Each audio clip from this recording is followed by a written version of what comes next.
Welcome to Who Dares Sins, where I've got a couple more people wanting to get stuff off their chest. So without further ado, let's get involved, shall we? Here goes. Right, here goes indeed. Phase 1 training, ATR Basingbourne, 1997. That's a fair old time.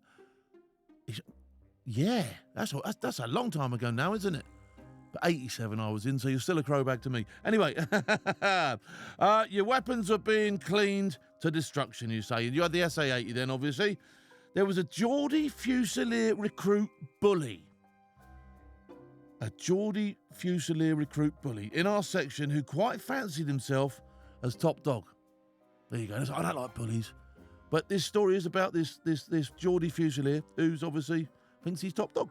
So in the evenings, rather than brush up on his drills, he used to go round a section, free section career platoon, and make sure that you all knew and felt the way he saw things. So he's obviously, rather than swatting up and doing what he should be doing, he's giving everybody else a hard time. He's a wrong 'un, isn't he? He's a wrong 'un for that. He is. He should be learning his own stuff, swatting up, doing his kit, prepping, blah, blah, blah, but he's not. He's giving it to the Billy Big. The Billy Biggin is what he's giving it. Anyway, after a few weeks, you had your first night shoot. And you kept your weapons out because obviously there's no point going back to the armoury to go and get them after your tea, all that sort of stuff. But somebody had to look after the weapons while you went to the scoff house, didn't they? That happens, doesn't it? You can't just leave your weapon on your bed, can you? So, you volunteered, didn't you? That's right, Steve. Steve, you volunteered, didn't you? You thought, I'll have that. I'll have a bit of that. And why did you volunteer, Steve? We're going to find out. So Steve volunteers to look after the weapons rather than go to the scoff. It wasn't because you weren't hungry, Steve, was it? No, it's because you thought you could get hold of matey's Geordie Fusilier bully. You thought you could do something to his weapon, didn't you? You did, didn't you? That's what you thought.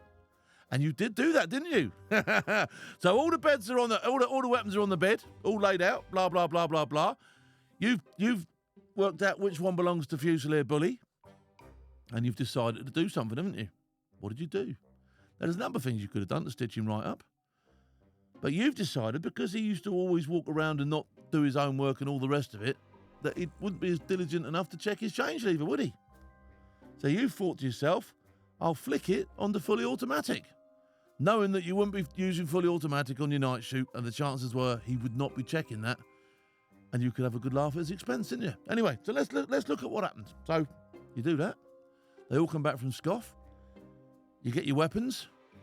You must have been thinking to yourself now you're bricking it up. Now you're thinking, well, is this the right thing to do? Because Geordie's got his weapon back now, hasn't he? And Geordie's getting ready to go down the ranges. So you go down the ranges, normal thing, on you go, bomb up, blah, blah, blah, blah, blah, dress off behind your point, all that sort of stuff. And before you know it, everybody's dressed off behind their point. Magazine, load, ready, down, test and adjust.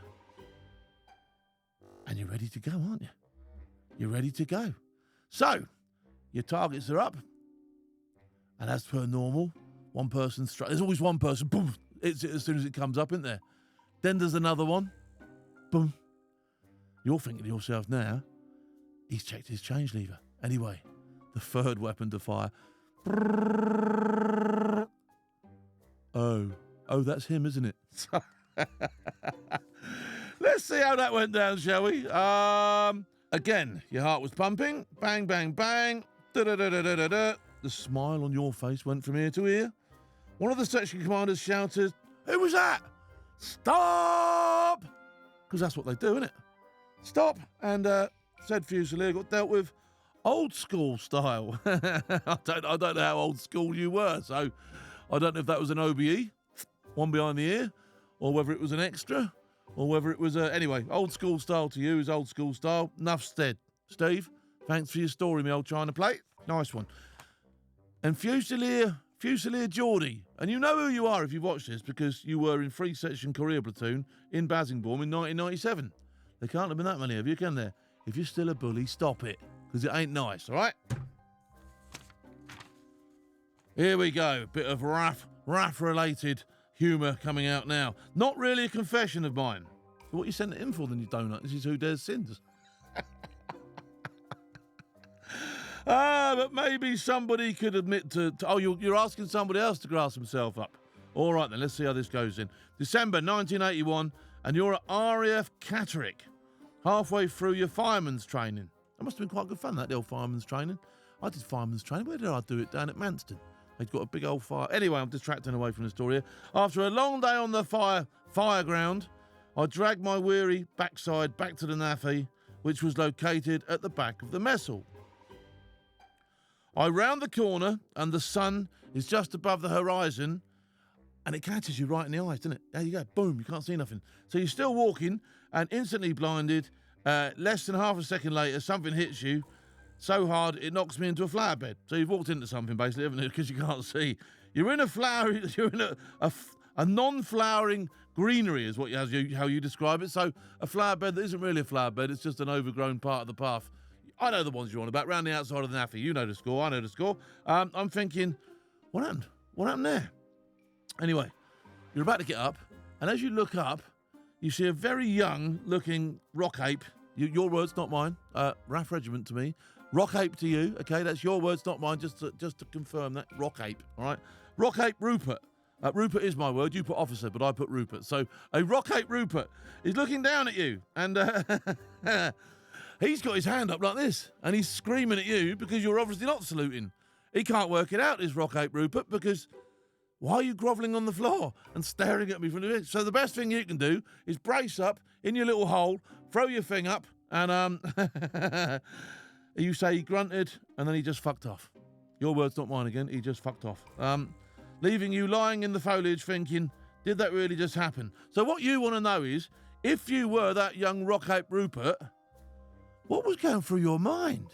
What was going through your mind, mate? I'd like to know that as well, because you see someone who's just had the misfortune to trip over and possibly hurt themselves and land in a ditch, and you're too busy wondering whether you can get a salute out of them or not. You're a wrong'un, a proper wrong'un. Then there you go. If it is you, I want to hear from you, all right? Yeah, you. The Rupert wrong'un. That was Who Dares Sins. If you've got a confession that you want to make, send them in to me. If you want to do what that fella's just done, and or not make a confession, but grass somebody up who should have made a confession, send them in to me. All right? Until next time, I'll see you later. You've been watching Who Dares Sins.